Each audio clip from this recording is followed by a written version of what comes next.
गायक फूल सिंह धुर्वे, गायिका संतोषी धुर्वे के स्वर में सुनिए ये गीत।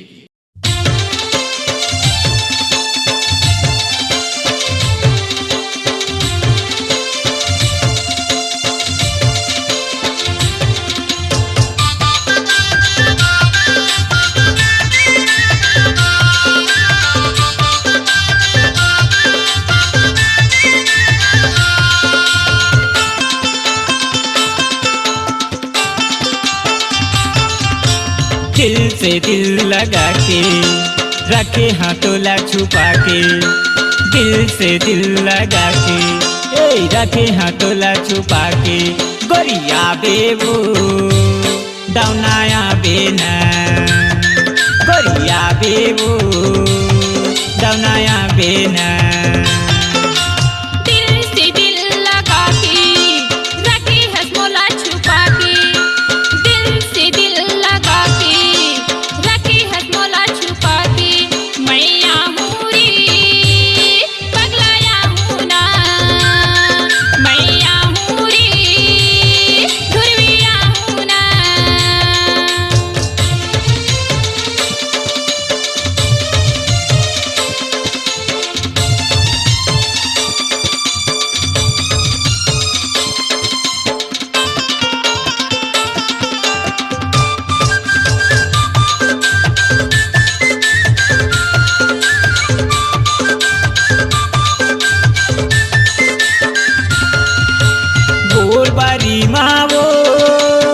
बैठे रही हो ना कुछ बहाना करके मिले लतैया बेना,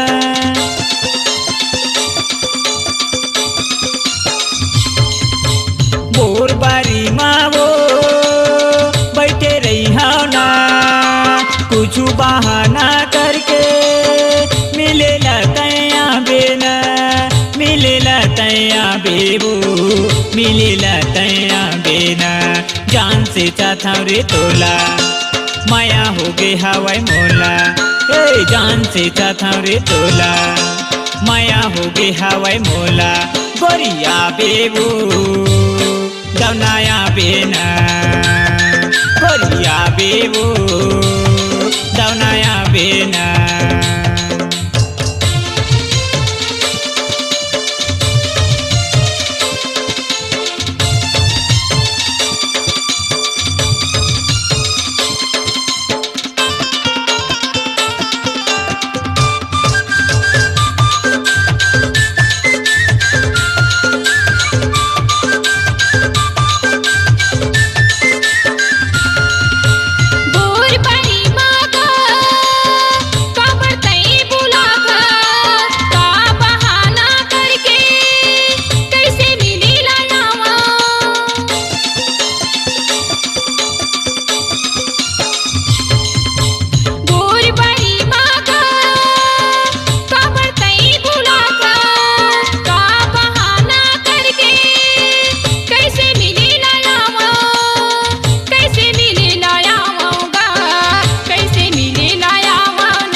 दिल से दिल लगा के रखे हाथोला छुपा के, दिल से दिल लगा के रखे हाथोला छुपा के, गोरिया बेबू दौनाया बेना, मैया मुरी धुर्विया मुना, गोरिया बेबू दौनाया बेना, मैया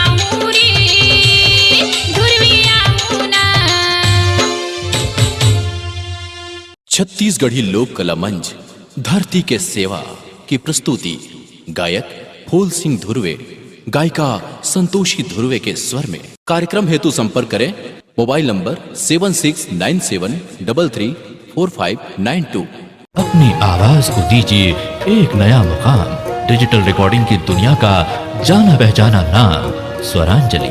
जहां गूंजती हैं ध्वनियां अपनी माटी की सौंधी सुगंध के साथ। छत्तीसगढ़ी संगीत के विविध रंग जो पहुंचाते हैं पूरे प्रदेश में डिजिटल रिकॉर्डिंग के संग।